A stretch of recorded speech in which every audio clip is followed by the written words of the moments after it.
एक प्यारी सी मुस्कान के साथ मैं आपके टी ब्लॉग में स्वागत करती हूँ। और ये हैं यति नरसिंह आनंद सरस्वती और शिव शक्ति धाम डासना देवी के ये महंत हैं। उन्होंने हमको बहुत आदर सम्मान दिया, बहुत ही बड़ी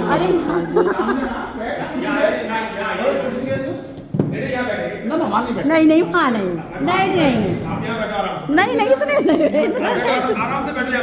नहीं नहीं कुर्सी में आप यहाँ बैठो, आराम से बैठ अरे नहीं नहीं इतना ही आप बड़े यहाँ बैठिए आराम से, कोई दिक्कत नहीं। अरे भाई साहब आप ये मेरा कोई ऐसा ना है सिस्टम। अरे ये पाप ऐसे मत करो स्वामी जी, और ठीक है घर परिवार है। हाँ, आप मंदिर के बारे में बताओ। देखिए ये देवादिदेव भगवान महादेव शिव के परम भक्त हमारे बाबा परशुराम जी के द्वारा स्थापित मंदिर है। पूरे विश्व में महाकाली की सबसे प्राचीन प्रतिमा इसी मंदिर में स्थापित है।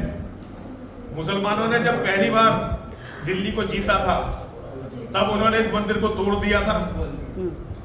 बहुत दिनों तक मां की प्रतिमा तालाब में विश्राम करती रही।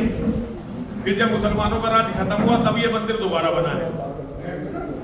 यहाँ आप माँ और महादेव से जो भी प्रार्थना करेंगे माँ और महादेव उसे स्वयं सुनते हैं और पूरा करते हैं। दिव्य पीठ है ये, शक्तिपीठ है। जिस तालाब में माँ ने विश्राम किया था उस तालाब में ऐसी चमत्कारिक शक्तियां हैं कि उसकी मिट्टी को शरीर में लगाकर स्नान करने से कैसा ही चर्म रोग हो वो दूर होता है। इवन गलित कुष्ठ तक यहाँ के लोगों का ठीक होता है। तो लेकिन अब तो नहीं, पानी में नहीं नहा सकते ना, नहीं लगा सकते ना? नहीं लगाते हैं, खूब पानी में नहाते हैं। अच्छा, खूब नहाते हैं, पानी में हमेशा नहाते हैं। हमें बहुत अच्छा लगा आपसे मिलके। आप इतने बड़े होके भी हमें इतना सम्मान दे रहे हैं। क्या बात है? अरे नहीं आप मेरी तो ज्यादा लंबाई भी नहीं है, 5 फुट 10 इंच की लंबाई है। नहीं वैसे वजन है 110 किलो। अगर वजन के हिसाब से बड़ा बता रही हो तो 110 किलो। नहीं वजन नहीं, रेस्पेक्ट पोस्ट के हिसाब से। कोई पोस्ट नहीं बेटा, सब तुम्हारे साथ। जैसे तुम्हारे परिवार के एक व्यक्ति है, कोई भाग्य नहीं। महाभारत में कथा आती है और वो कथा है जिस दिन कर्ण का बलिदान हुआ उस दिन की कथा है। कर्ण के अंतिम दिन की कथा है। कर्ण और अर्जुन का युद्ध हो रहा है और ये संपूर्ण मानवता का सबसे बड़ा युद्ध है, दो मानवों के बीच में। इतना भयंकर युद्ध दो आदमियों के बीच में कभी नहीं हुआ। जो मेघनाथ और इंद्रजीत, मेघनाथ की और जो लक्ष्मण जी की जो लड़ाई थी वो देवता और राक्षस की लड़ाई थी। राम और रावण की लड़ाई तो राक्षस और भगवान की लड़ाई थी। लेकिन दो सगे भाइयों की, दो मानवों की जो लड़ाई है उसमें कर्ण और अर्जुन का जो युद्ध है ये सबसे बड़ा युद्ध माना जाता है। और इस युद्ध की खास बात है कि धरती पर ऐसा कोई हथियार नहीं था जो अर्जुन के पास नहीं था। और कर्ण के पास केवल अपना मनोबल और अपना तपोबल था। जो एक आध शक्ति उसके पास बची हुई थी वो कल घटोत्कच पे चल गई और इंद्र कवच कुंडल मांग के ले गया। गुरुजी ने ये कह दिया भाई जो मेरी विद्या का जो अंतिम छोर है ब्रह्मास्त्र, जिस दिन तेरा अंतिम समय आ जाएगा तो भूल जाएगा। तो आज कर्ण के पास कोई भी दिव्य अस्त्र नहीं है। ऐसा कोई अस्त्र नहीं है जिससे वो अर्जुन को मार सके। और अर्जुन के पास सारे अस्त्र हैं। तो इसका अर्थ है कि आज जो है कर्ण की मृत्यु तय है। लेकिन एक मौका आता है कर्ण के पास। एक अश्वसेन नाम का सांप आता है कर्ण के पास और अश्वसेन कर्ण से कहता है कि कर्ण अगर तू अपने धनुष बाण पर जरा सी मुझे जगह दे दे, अपने बाण की नोक पर, तो मैं अर्जुन के पास जाके अभी अर्जुन को मार दूं। असल में ये अश्वसेन जो है अर्जुन का दुश्मन है। जब इन्होंने इंद्रप्रस्थ बसाया था पांडवों ने तो ये जंगल था, तो इस जंगल को आग लगा दी गई थी। तो जब इस जंगल को आग लगाई गई थी तो इसमें जितने भी जानवर थे सब जल मरे थे। केवल एक नागिन थी, वो भागने लगी, उड़ने लगी। तो भगवान ने देख ली। भगवान ने अर्जुन से कहा देख अर्जुन नागिन जा रही है, मार दे इसे।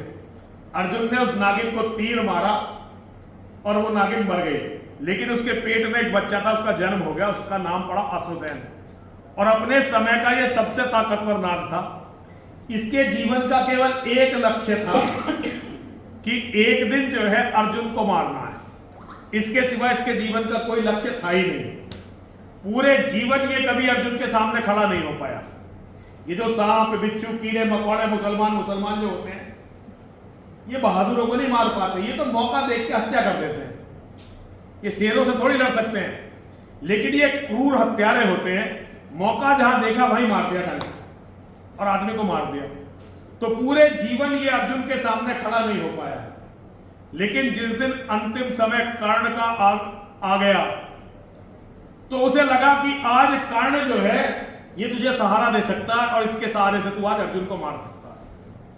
तो अश्वसेन कर्ण के पास गया और उसने कर्ण से कुछ कहा, और कर्ण ने जो उसका उत्तर दिया, ये रामधारी सिंह दिनकर जी ने अपनी अमर कृति रश्मि रथी में लिखा है, वो मैं आपको सुनाना चाहता हूं।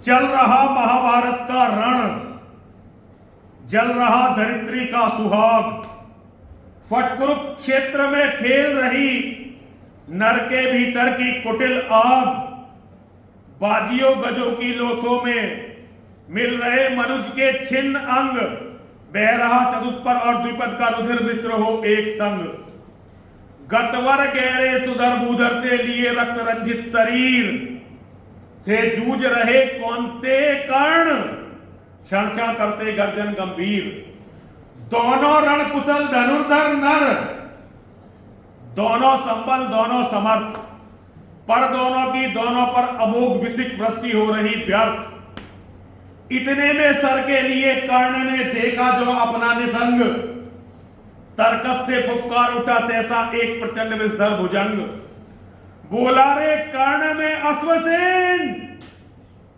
विस्तृत भुजंगों का स्वामी हूं, जन्म से पार्थ का शत्रु परम, तेरा बहुविधि हितकामी हूं, बस एक बार कर कृपा धनुष पर चढ़ सर्व्य तक जाने दे, इस महाशत्रु को अभी तुरंत चंदन में मुझे सुलाने दे, कर वमन गरल जीवन भर का, गरल कहते हैं जहर, कर वमन गरल जीवन भर का, जो पूरे जीवन मैंने जहर इकट्ठा किया है ना, वो आज मुझे उतारने का मौका चाहिए, आज वो सारा उलट दूंगा। कर वमन गरल जीवन भर का अंतिम प्रतिशोध उतारूंगा, तू मुझे सहारा दे बढ़कर मैं अभी पार्थ को मारूंगा, तू मुझे सहारा दे बढ़कर मैं अभी पार्थ को मारूंगा। राधे जरा हंसकर बोला, सांप की बात सुनने के बाद कर्ण हंसने लगा।